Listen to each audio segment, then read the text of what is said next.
Okay, good afternoon, everyone. My name is David Currey. I'm the Chief of Police here in Vero Beach. And we called everyone here this afternoon to tell you about our investigation that is currently ongoing. I want to make sure you're aware that it is ongoing, and I'm going to give you as much information today that I can, but there are some things that we can't talk about right now. And as we continue our investigation, we'll be able to give you additional information. We were called to the Carolina Trace Apartments out there on 16th Street, the 4200 block of 16th Street, on Friday. The parents of Diana Duve were concerned of her whereabouts.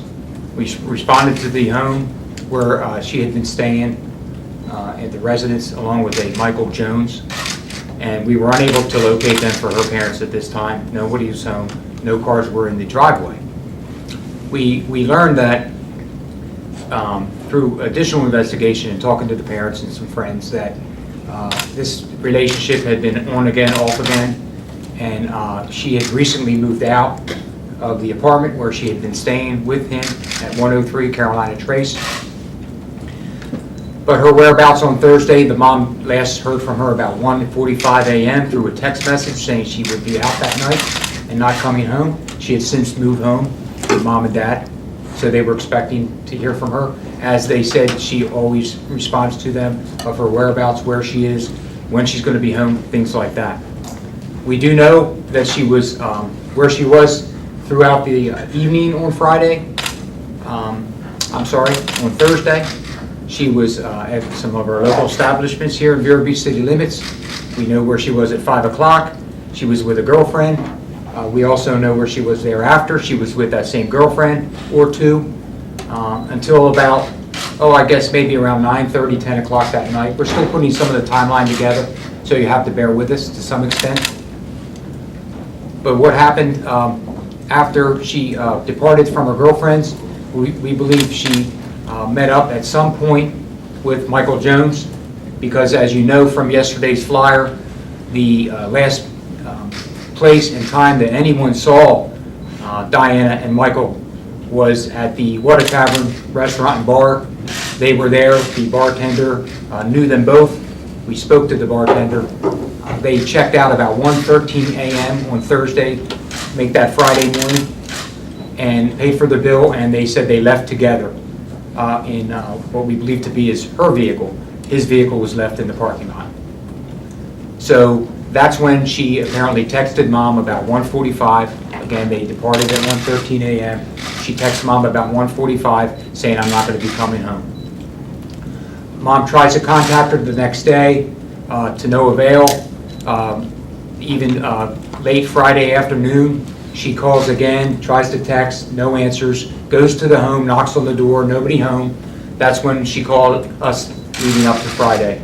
We went to the home once again, nobody in the driveway, nobody home upon knocking on the door.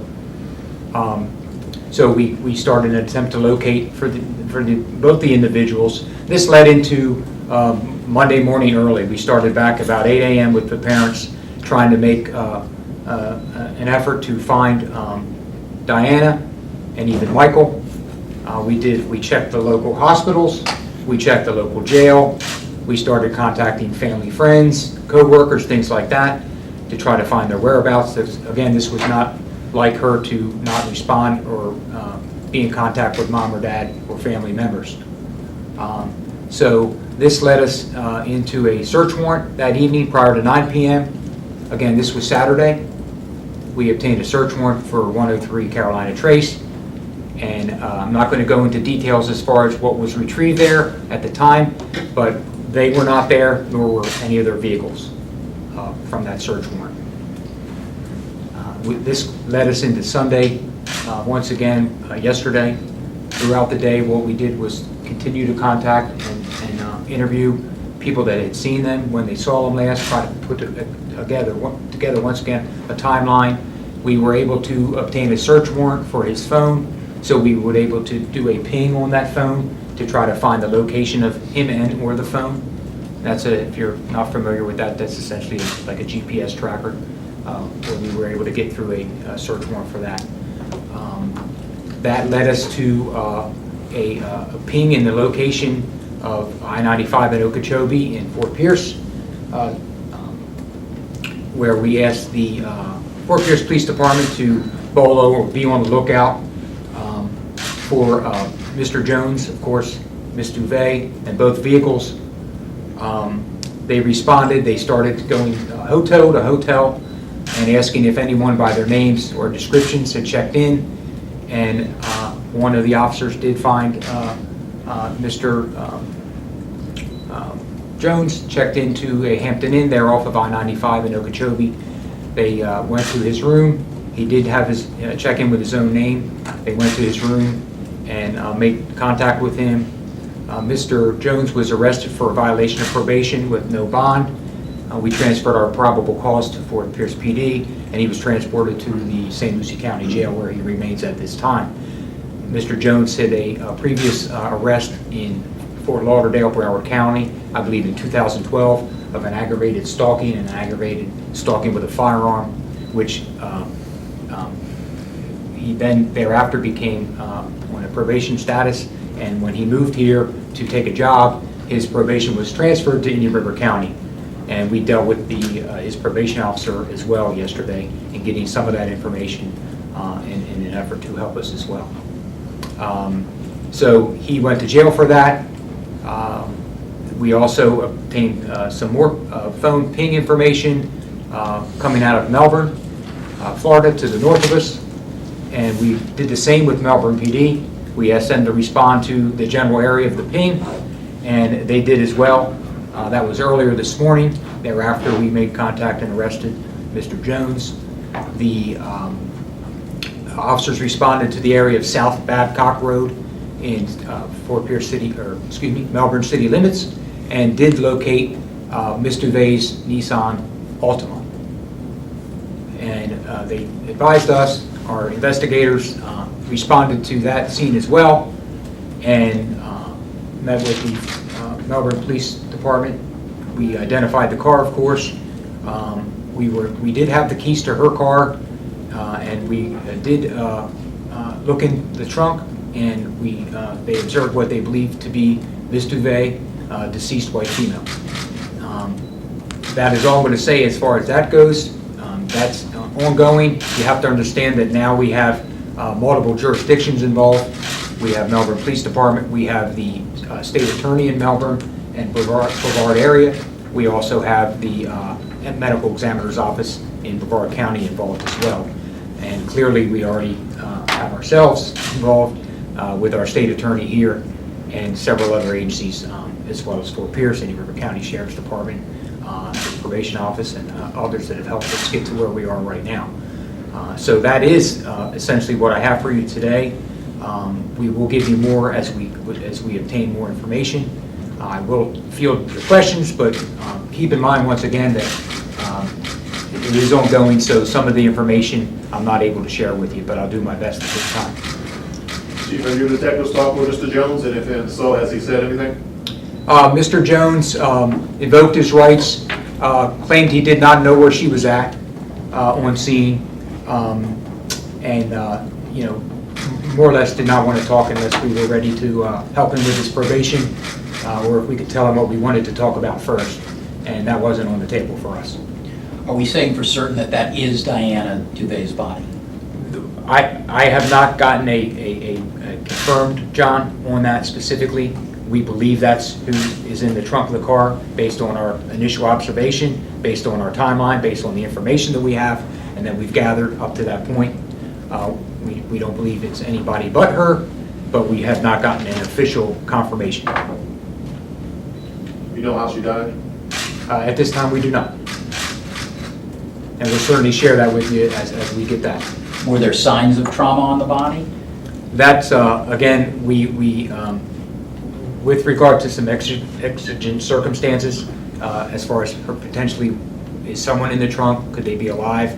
We entered the vehicle with the keys that we had, and we saw that there was a deceased female in the trunk that we believed to be her, and so there wasn't an examination at the time, John, and that's being done as we speak. What time was her body discovered? We were in Melbourne. Got to bear with me, I've been up for a while. and so have the guys.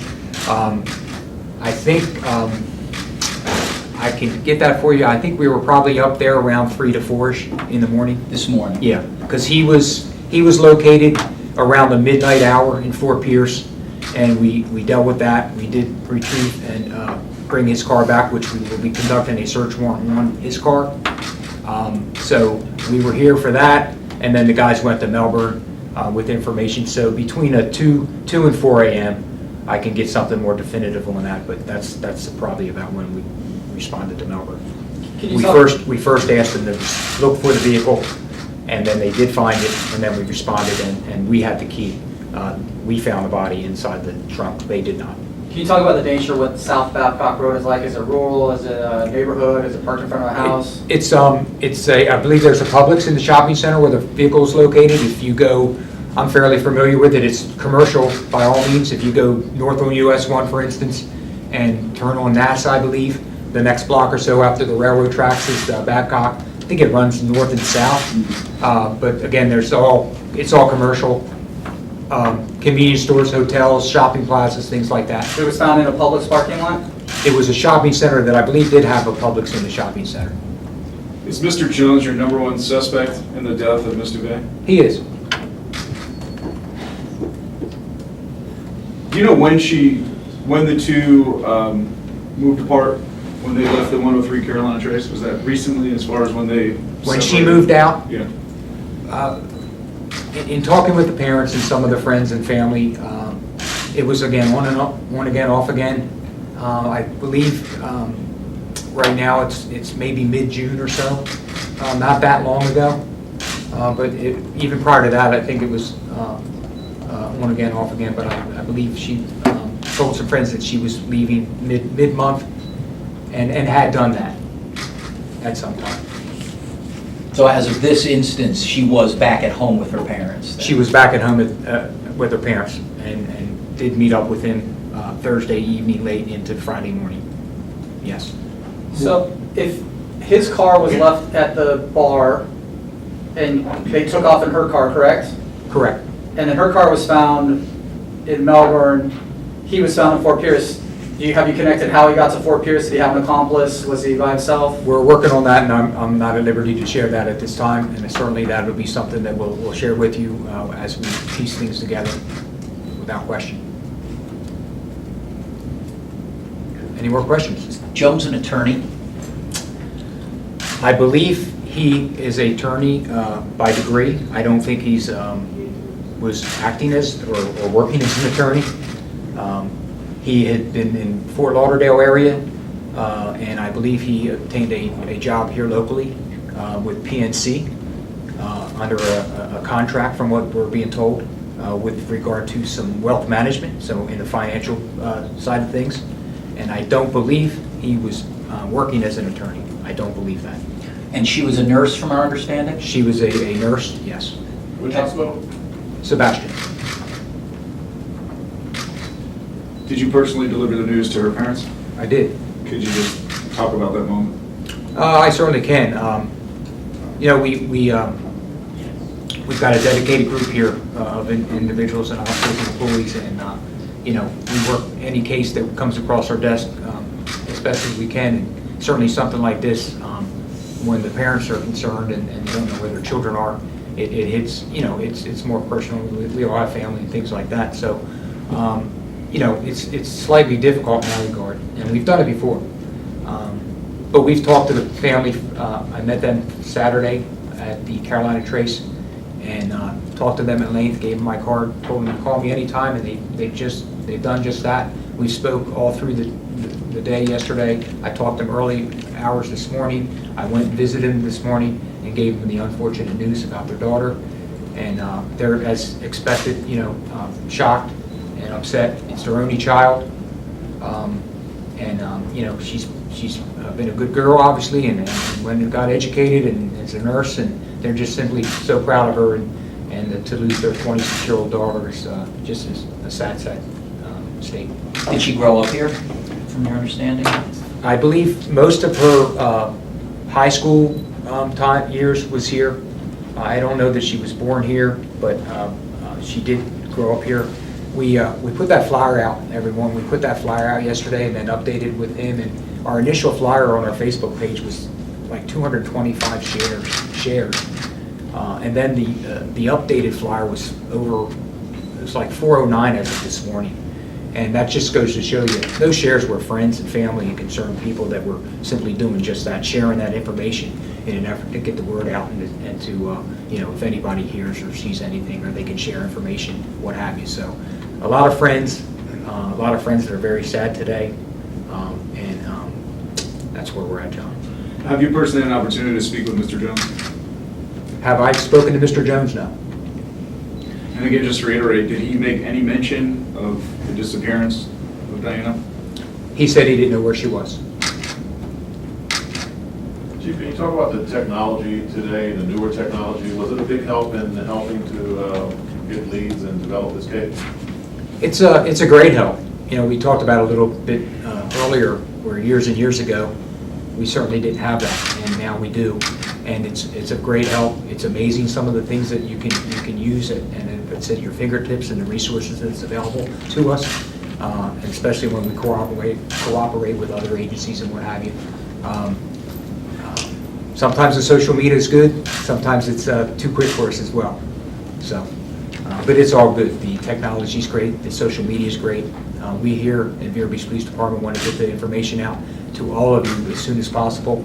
And, we feel that you as well help us in getting that information out and sharing that. So it's all a collaboration. Is this one of the first times you've used a search warrant like that to ping a phone to track down a suspect of this nature? Of this nature, yes. Yes. And I can tell you thus far, it's been a big key. And again, we can get into detail down the road, and we'll gladly do that. Can you say the pings were from both of their phones or just his phone? Just his phone. So what led you guys to Melbourne? The ping on the phone. On her phone? No, his phone.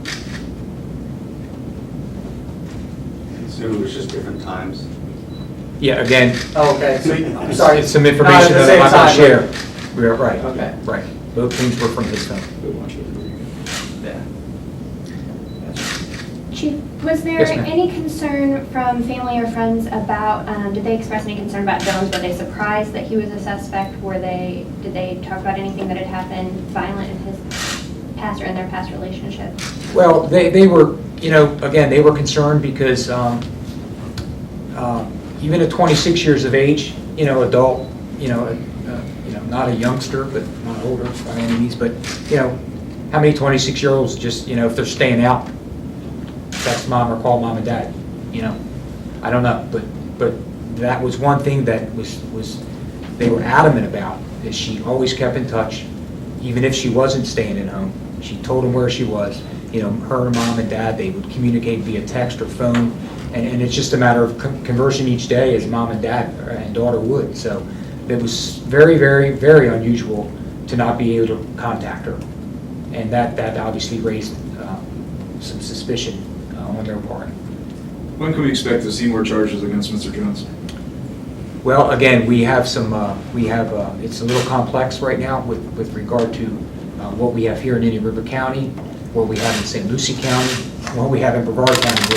We're actually on a 3-county case here, if you will. So, and we want to do things right. You have to understand, and I know you do, that things have to be, the I's have to be dotted and the T's have to be crossed. So as long as we do it right, it doesn't matter how much time it takes. And in the meantime, we'll keep you posted as well. And we'll be right back here again, I hope sometime soon, and we'll let everybody know.